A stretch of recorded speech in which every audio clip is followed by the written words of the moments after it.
Bonjour, j'espère que vous allez bien. On se retrouve avec une nouvelle vidéo suite à vos demandes par mail sur comment je peux réussir mon projet de fin d'études ou bien comment je peux construire et avoir une bonne problématique. Malheureusement, plusieurs étudiants et étudiantes actuellement, ils sont en stage BFE, mais ils ne savent pas quoi faire exactement pour choisir une bonne problématique. Bien, comment je puisse avoir donc un stage PFE, un bon stage PFE. Alors, par expérience, je voulais partager avec vous quelques clés et quelques conseils afin de bien mener votre stage et réussir votre PFE. Parce que c'est très intéressant. Un PFE, c'est la fin de votre cursus universitaire. C'est ce qui marquera votre transition ou bien intégration au monde professionnel. La première des choses, c'est le choix de votre sujet de PFE. Vous devez choisir votre sujet en précaution qui doit être premièrement en relation avec votre domaine d'études. C'est très important. Donc, le sujet doit être en relation avec votre filière et votre domaine d'intérêt. Par exemple, si vous avez comme filière le transport et la logistique ou bien le management de la logistique, donc le sujet de votre PFE sur lequel vous allez travailler, il doit être en relation avec cette filière. Parce que le fait de choisir un sujet en dehors de votre filière, c'est un mauvais signe et vous serez donc mal orienté. Parce qu'il y a malheureusement des encadrants professionnels de l'entreprise accueillante de votre stage qui vous imposent, qui peuvent donc vous imposer par exemple de choisir un tel sujet, alors qu'il n'est même pas en relation avec votre filière. Donc non, vous devez choisir un sujet vous-même et travailler vous-même sur votre sujet. Donc, euh, après donc, des années d'études, principalement, vous devez acquérir des connaissances, acquérir des pratiques dans votre domaine. Donc, c'est le moment et c'est l'occasion de les pratiquer sur le terrain et d'exposer vos pratiques et vos compétences. Donc, principalement, il doit être en relation avec votre domaine d'études, en relation avec votre filière, à la fois innovant et intéressant, et principalement en relation avec votre entreprise accueillante, parce que c'est votre terrain d'exécution et d'exposition de vos pratiques et compétences. La deuxième des choses, principalement, je vous donne donc un exemple. Dans le cas du domaine de la logistique, par exemple, et la supply chain management en général, on peut choisir, par exemple, comme sujet l'amélioration de la performance du système de production, toujours dans le cas dans la société ou bien l'entreprise accueillante, l'optimisation et la gestion de stock, par exemple, dans la chambre froide, disons par exemple dans la société de centrale Danone, la fiabilisation des stocks des produits finis et l'amélioration de la chaîne logistique, aussi bien l'amélioration des indicateurs de la performance, les KPI, les Key Performance Indicators, la qualité, la productivité, et, ou bien donc, vous choisissez la supply chain 4.0 à l'accompagnement de la transformation digitale dans le cadre dans une société. Donc, tous ces sujets, ce sont que des exemples que vous pouvez donc travailler sur dans votre projet de fin d'études. Allons-y. Pour la deuxième point, c'est le guide de votre projet ou bien votre encadrant, principalement l'encadrant pédagogique. Par exemple, donc il y a des étudiants qui tombent dans des pièges et qui choisissent des encadrants pédagogiques qui sont cool, par exemple, afin de réussir leur projet de fin d'études. Alors malheureusement, Il faut choisir des encadrants qui sont stricts, qui connaissent le domaine par cœur, qui ont les connaissances dans votre domaine d'études, parce que ça va vous aider à être à la fois ponctuel et bien discipliné. Donc, comment je peux choisir donc, mon encadrant? La première des choses, il doit être donc connaissant, un homme du domaine qui connaît le domaine par cœur. Deuxièmement, la disponibilité, c'est très intéressant parce que vous allez passer des réunions régulières avec votre encadrant, donc il doit être facilement joignable tout au long de la période de votre stage, que ce soit de 3 mois allant à 6 mois. Troisième des choses, c'est préférable quand vous allez choisir votre encadrant, c'est préférable que vous parlez avec lui oralement pour lui exposer, par exemple, que vous allez faire un stage dans un tel ou telle société et vous êtes très, disons, vous voulez le choisir comme un encadrant pédagogique, donc ça va bien vous aider. Donc un guide qui est facilement joignable, ça va vous aider beaucoup. Premièrement, dans le choix de votre problématique, dans le choix de votre sujet, et il va faire une vérification et un suivi de tous vos livrables de stage régulièrement. Il y a par exemple des étudiants qui ont la chance aussi à avoir deux encadrans, un encadrant pédagogique et un encadrant professionnel. La troisième des choses, c'est le plan de votre projet. Alors, vous devez absolument avoir un plan, avoir un programme qui est propre à vous, qui va vous éclairer et va vous faire une direction sur tout au long de la période de votre stage. Donc, votre plan, il doit être clair, il doit être précis en matière, par exemple, des étapes à suivre, en matière du deadline aussi.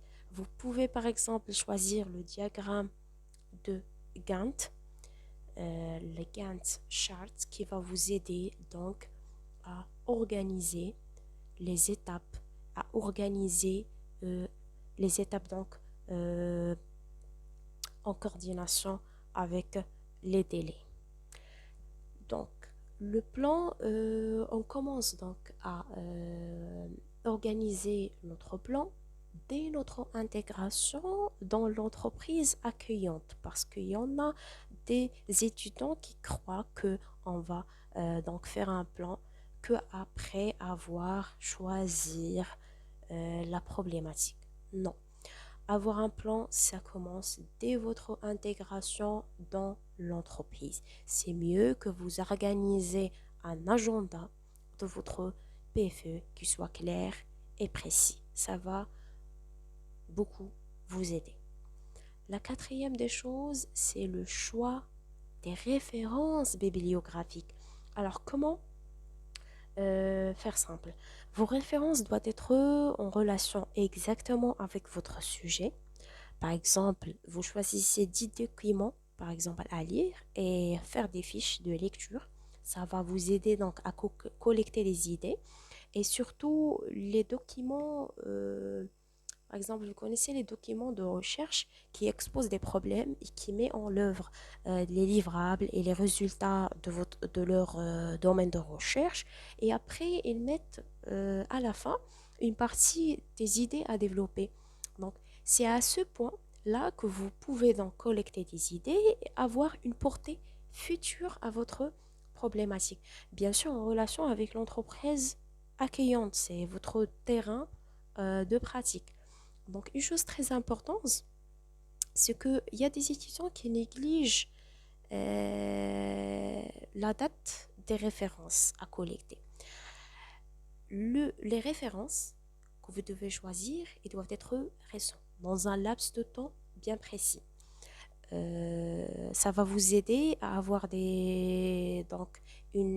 va vous aider donc à avoir des informations pour des sujets qui sont récents, 10 ans de tendance. Par exemple, il y a des étudiants dans la période de la crise sanitaire du Covid, ils ont choisi donc des PFE, des sujets qui sont en relation qui met en relation donc l'entreprise et la crise sanitaire. Ça va donc beaucoup vous aider. Principalement, sachez que vous pouvez donc, par exemple, dans la partie du rapport, vous pouvez donc négliger d'autres bibliographies et mettre que ceux qui sont intéressants. Donc, vous n'êtes pas obligé à mettre toute la bibliographie que vous avez lisée donc, dans le rapport. Donc, vous devez mettre tout ce qui est très intéressant. Par exemple, vous pouvez utiliser Mendeley il y a donc bien sûr il y a d'autres sujets. Mendeley, ce n'est qu'un exemple qui va vous aider à organiser vos références dans le rapport. Donc la cinquième des choses, c'est la présentation et la visualisation. C'est le jour J, le jour de la soutenance de votre projet de fin d'études. Donc principalement, à part la forme et le fond de votre présentation, il faut bien le préparer. Et il faut se préparer principalement à n'importe quelle question. Euh, ça veut dire pas que vous allez prendre papier et stylo et imaginer toutes les questions que le jury peut vous poser, mais d'être bien préparé et de bien comprendre son projet.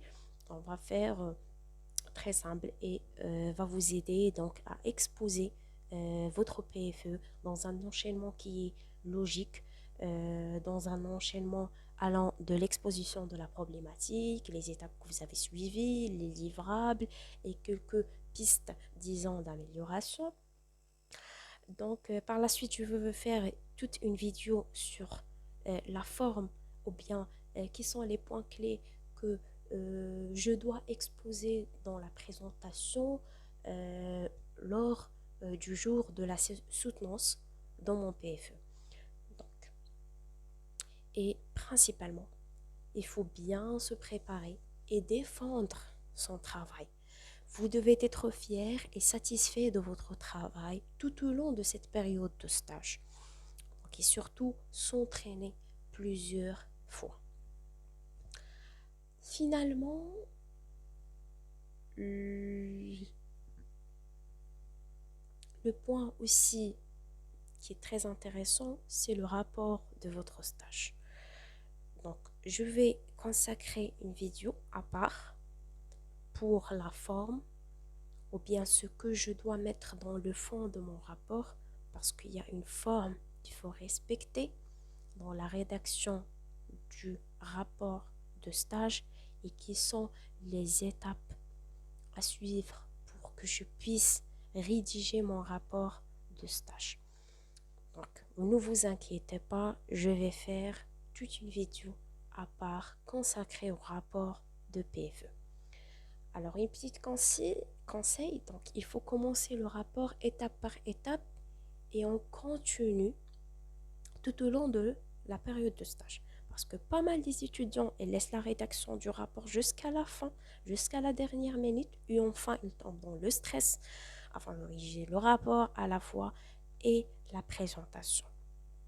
Donc, surtout avec le temps strict de leur période de stage, et vous devez principalement faire une rédaction en continu afin de laisser un petit peu de temps pour relire votre rapport et jeter un coup d'œil à votre travail. Il ne faut surtout pas négliger la forme aussi du rapport. C'est très important.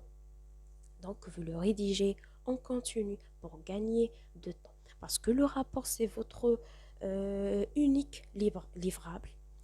C'est le livrable, le communicatif, disons, de votre travail toute une période. C'est ce qui marquera la traçabilité de votre travail. Et surtout, point essentiel, il faut éviter aussi le plagiat. Il faut surtout éviter le plagiat parce qu'il y a des étudiants qui copient le travail d'autres étudiants et ils font le choix du même sujet, ils font que du copier-coller, alors vous ne le devez pas le faire. Le rapport doit être unique, doit être une rédaction propre et lui donner la valeur. Et aussi de montrer vos compétences et vos capacités dans le rapport. Enfin, c'est, disons, une approche gagnante en face de l'entreprise accueillante. Donc, vous devez choisir un sujet qui sera très intéressant pour votre entreprise accueillante à la fois et un sujet qui vous aidera à exposer vos compétences, à exposer vos capacités. Alors, on va faire un récapitulatif des clés pour réussir son PFE. Premièrement, le choix de sujet. Deuxièmement, le choix de votre kit. Troisièmement, il faut avoir un programme avec des tâches à faire et le deadline à votre projet tout au long de la période de stage. Quatrième des choses, c'est les références bibliographiques. Cinquièmement, il faut soigner la présentation et la visualisation, le fond et la forme, et aussi avoir un bon rapport qui respecte la forme la forme du rapport PFE et aussi le fond, ce que vous devez mettre. Alors pour la présentation et pour le rapport, je vais consacrer des vidéos à part. Alors, c'est la fin de la vidéo. Donc, je vous souhaite bon courage. Si vous avez des demandes, n'hésitez pas. Donc, mon mail, c'est facillogistique@gmail.com. N'hésitez surtout pas de s'abonner à la chaîne et de liker la vidéo.